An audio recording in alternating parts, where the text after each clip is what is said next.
Hello my friends, let's start this video from the front lines review. I haven't been updating you about the military map for a very long time, I think couple of the days. Well, we have some of the changes.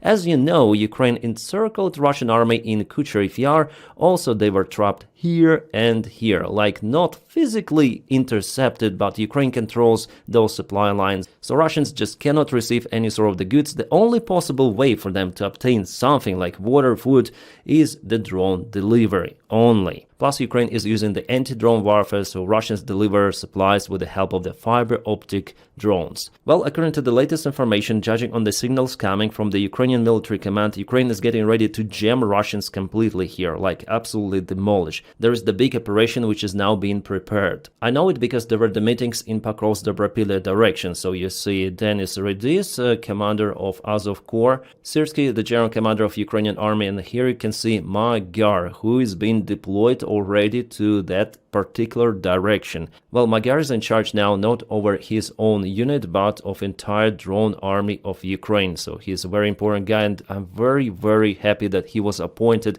on this position.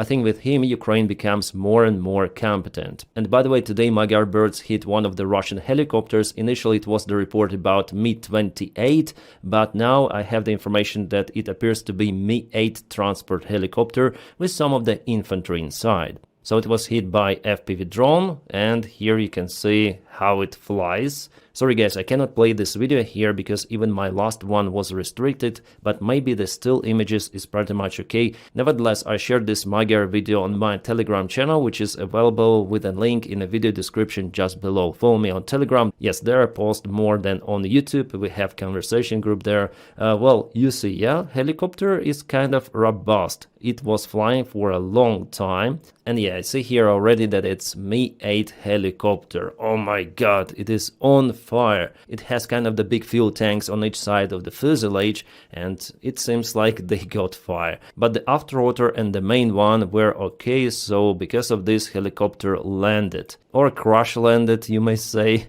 Well, because of this thick smoke coming from the fire, I don't really see the state of this machine, but it appears to be it wasn't really a disastrous landing, and Russians already mentioned that the crew was evacuated.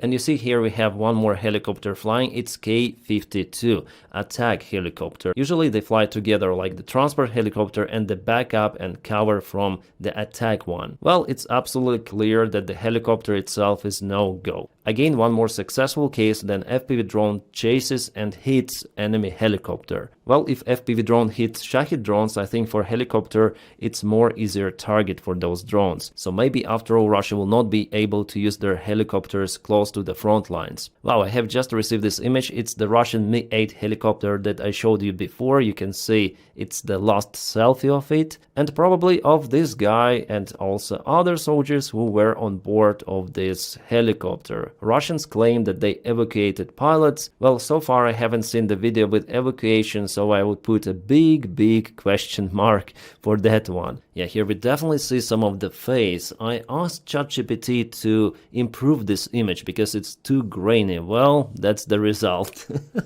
I don't know who, Lukashenko? Just a little, but ChatGPT sometimes is crazy. And one more image of this helicopter we have. It seems like Ukraine sent more drones. They're chasing the crew, probably. Or finishing off this helicopter. It is absolutely no-go. However, the landing was more or less smooth because the helicopter itself is in one piece. Guys, I am waiting for the full video, which might come at any moment, and immediately I'll share everything of that on my Telegram. Wow, very fast. There is the video already published and I'm gonna share it on my Telegram. Alright guys, now let's continue to the news from the Pokrovsk direction. As you can see here, Russians recently took some of the ground. Plus their sabotage groups are going into the town itself. There were numerous of the clashes report. Ukraine sent some of the vehicle, but it was hit by Russia. So the situation for the Pokrovsk town itself, especially in this flank, southwestern flank, is not really that good. However, still Russians are not able to get into the town with their major infantry forces, just sabotage groups. Situation in Pokrovsk for this hour is still better than in Kupiansk for Ukraine. However, yes, there was the movement of the Russian army. We have this update also from the deep state military map source. Well, I just hope that it's gonna be the same as in Rodinske, for example, where Russia moved initially, but later on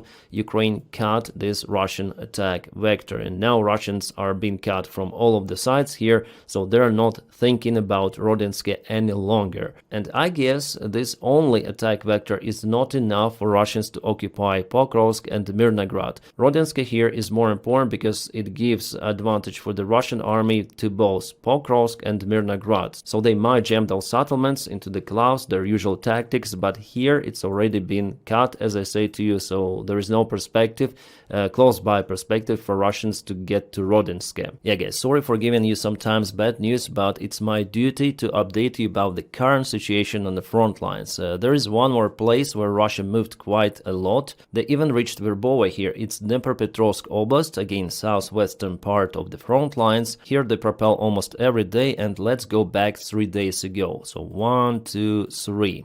But you see, they even didn't occupy Kalinovsk fully. They left this village behind and continue the advance. So this is still a gray area. There could be presence of Ukrainian army as well as in Berezove. Why do they do like that? Why do they leave uncontrolled territory behind? Well, it's 100% that they have this order to propel forward in Dnipropetrovsk Oblast. Well, I guess their main goal is to reach defense lines of Ukrainian army. The main defense line is going somewhere in Pokrovsk over here, and they want to get to it as fast as possible. And their bigger goal is obviously to reach this road and further continue the movement to Zaporizhia. You see, it's kind of the long way, but it's the only option for Russians. Let me show you defense lines. They're going somewhere like that and partially like that. I don't know if they penetrated the defense line over here. I'm not sure, just draw them randomly, but I know that here they penetrated the defense line in one single place. However, there was no movement any longer from the Russian army in this direction for the last week. So Russians want to go here to bypass this entire defense line, yeah, using this kind of the road to go here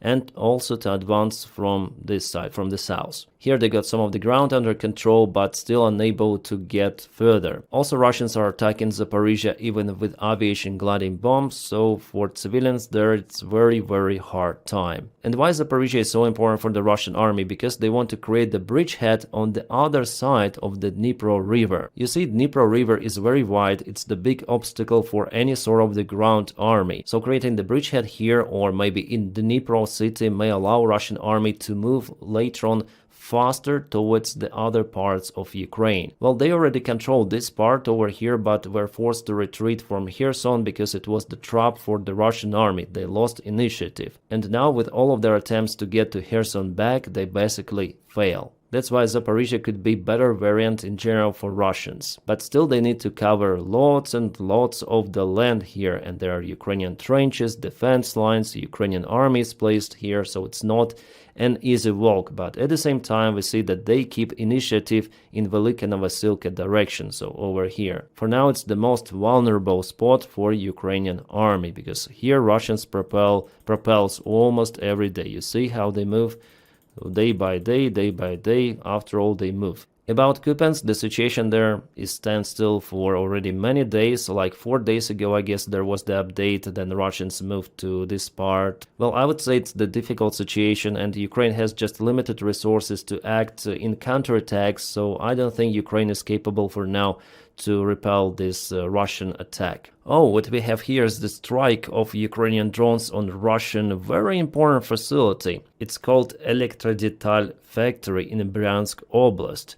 Elektrodetal means electrical equipment, and it is also producing components for Russian military, or was producing, yeah. High quality combined connections, yeah. I'm not professional in the sphere, so yeah, just important Russian facility connected to not electronics but to electrical systems, yeah, electricity. Kaboom and no electricity. Simple explanation. Well, judging on what Zelensky said yesterday, Ukraine is getting ready to respond on Russian strikes, and yesterday there was the big Russian strike. So yeah, it's gonna be interesting for Russians in the coming days, maybe even today. And the Ukrainian military command confirmed that it was Neptune missile that hit a particular electrical facility. They said it was R-360 missile, so not the particular one you may see on your screens. This is the Bear missile, more developed and able to fly for the longer range, but Ukraine will use those as well. And I hope Tomahawk missiles as well from United States. We'll see if that deal works or no. Trump is a deal maker after all. He likes those kind of the deals. Come on, Donny, come on, you can do it. Give Ukraine weapons. Alright guys, we have some awesome news coming from Moldova. Just yesterday there were parliament elections and Democratic Party and currently ruling party of Moldova won majority. 51 seats in the parliament. It means that they don't need to create coalition. The pro-Russian party comes next. With a huge gap of 20%, they'll stay outcast. And just for you to understand, this is the symbol of this pro-Russian party. It's crazy. I think those should be forbidden, but no, it's democracy. Go and vote for wherever you like to vote. Luckily, majority of people, especially younger generation, they do not support this bullshit. But Russia poured so much money into the campaign to be elected out there in Moldova. No, it doesn't work. Times have changed. People understand what is happening. My friends, if you want to support my channel, please follow me on Patreon. The link for my Patreon page is in the video description right below. You may check it out as well. Or support me on membership of this YouTube channel. I'm gonna upload probably one more video today. Those were the all news which I have for this morning, main news. And I wish you all a peaceful sky wherever you are and have a great time.